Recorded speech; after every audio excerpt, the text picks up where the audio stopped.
So how old is Bitcoin? 10 years. 10 years, exactly. So I want to show you, give you an impression of the history of these ICO investments. And then we can have a discussion what it means and what it could be. But it's always good to have... ICO, because not everybody knows what ICO is an initial coin offering versus an IPO where you have a public offering. And if you look at the number at the top left, in 2014, there were 32 million in that space. Now we are in 2015, 37 million in the space. The blue dots is Europe, pink is stateless unknown. This is from MIT. And sometimes they didn't know where to put the bubbles, so they put it in the pink space, which means they didn't know. Now we are in 2016, we have 200 million in the space. 2017, 300 million.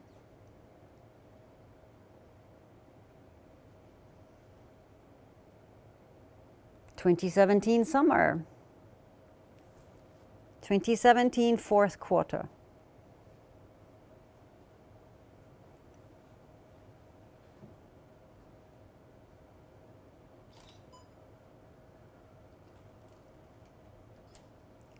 So in 1 year, in 2017, the investment in initial coin offerings went from 300 million to 23 billion. So this is a presentation I gave to angel investors, and to angel investors the question is, how do I invest in young upstarts in this space, and what rights do I have? You know, what happens if you give a couple of 20-year-olds 100 million and hope for the best? You have no rights, you have no board seat, you have no shares, you can't give them any direction. That's just it. Go wrong, right? Yes. So what can go wrong? So that's where we are in that space. So I looked at, this is from KPMG, we looked at where, in what areas are these ICOs. And it's basically like in the first internet revolution, you first have companies like Cisco that provide the platform, the cables. That's not the interesting stuff. It's not sexy. It's not the apps, you know, it's just basically the railroad for the cars. But so that's where 80% of the ICOs are. And another big part is, of course, currencies, exchange mechanisms, and investment, wallets, any infrastructure that you need in that space to make the cryptocurrencies work. And then as you go further down, you have the individual apps. Now, by country, this is interesting. Where is Hungary? And it's interesting, Singapore and Switzerland are both very small countries, and they happen to be in the top 5. Why would that be? And Singapore and Switzerland happen to be financial hubs. And the financial industry is very, very strong in those countries, and they suffered a lot in 2008, especially Switzerland suffered a lot. They had to give up all kinds of secrets and pay a lot of fines to the Americans. So they need to reinvent themselves in the financial space. And they realized, Switzerland realized, as a financial hub globally, we need to embrace this new technology. And so the FINMA regulators are very busy trying to figure out, is this a commodity? Is this a currency? What is this? Is this a security? What is this? Because it's so new that old paradigms that we have and old notions, we don't quite know how to fit that over these new things.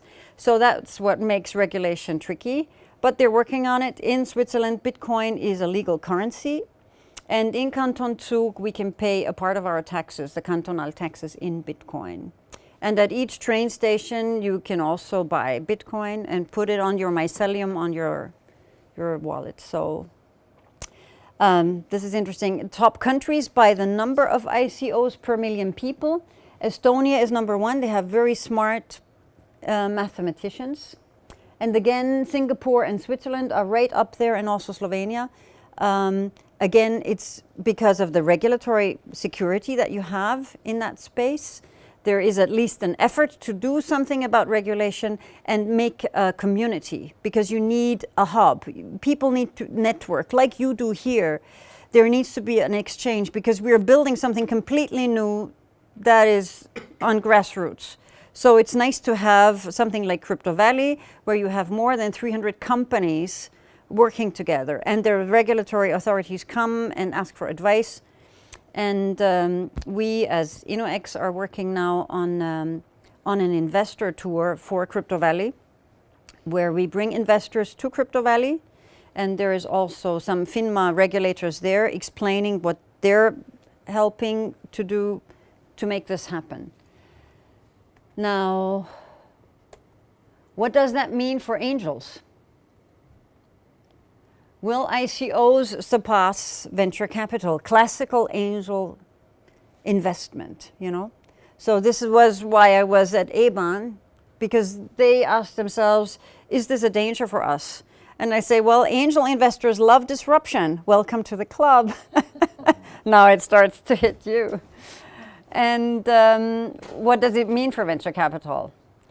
And many people say, well, we don't really want to touch the cryptos. We just want to invest in blockchain companies. But these cryptocurrencies, it's just we are wary. But if you try to do that, you only have access to a very small part of the market, you can see. So access to the market is through the currencies. Now, what is the reality of angel investment? This is from KPMG. And as you can see, in 2015, it plateaued out. So since 2015, the number of deals and the amount invested in all categories of investment, from angel seed all the way up to Series D, has been declining. So there is one chart that I haven't included here, and it's actually correlating inversely with the ICOs. So there is a reason why it has been declining and the other one has been going up. So what is the difference between standard angel investment and these ICOs? Well, in the standard venture capital, you can see that that's the pink one. You're still 42% of the money goes into internet-driven applications and companies, and then healthcare and smaller things. In ICO funding, the biggest chunk right now is infrastructure, because we are in the grassroots, we are building a new space. So a third of the space is in infrastructure. And another big chunk, 14%, is in trading and investing. That's the wallets, that's the exchanges that enable you to function in that space. And then now there is a lot of companies growing in the actual apps, and that is what then drives the space. Once the apps are running, that's when the space becomes interesting. Now, if you say, well, I look at all these companies and I'm sort of wary, it's very hard to pick the wrong one and then go down with the ship. The idea is, okay, let's just take funds, hedge funds, that pick a good selection of these ICOs and invest in those. This is from Bloomberg. And in fact, the number of funds that are also FINMA regulated and FMA regulated have been skyrocketing. And even since I was in Sofia, in Liechtenstein, there are now 8 funds fully regulated under Liechtenstein Financial Regulatory Authorities, FMA, fully FMA regulated. And in Switzerland, we just had the first one. Swiss regulatory authorities just take a very long time, but they just allowed the first fund to operate, fully regulated under FINMA rules. So it's happening. Now, of course, a lot of the attention in the space is only when the prices are up. As investors, you know, you should be investing when the prices are low and get out when the prices are up. So right now would actually probably be a very good time. And I always tell people, be careful which experts you're listening to. And I have 2 smart people here for you, whose ideas were asked about what happens to the internet. And here's Paul Krugman, Nobel Prize winner, smart person. And he said basically, with a lot of fluffy words, that the internet is not going to be relevant, not more relevant than the fax machine. And then there is a person that I love, and Milton. So that I think that the internet.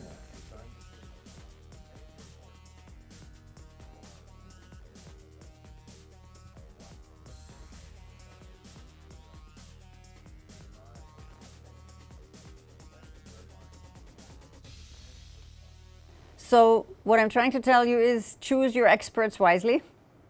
And in the current space with the cryptocurrencies, there are those experts who say, well, this is all you're gonna lose all your money. And then there are all the other experts who say, this is the biggest transfer of wealth in the history of humanity. So pick your sides wisely, and thank you very much for your attention. I'm looking forward to the discussion. Thank you. Thank you.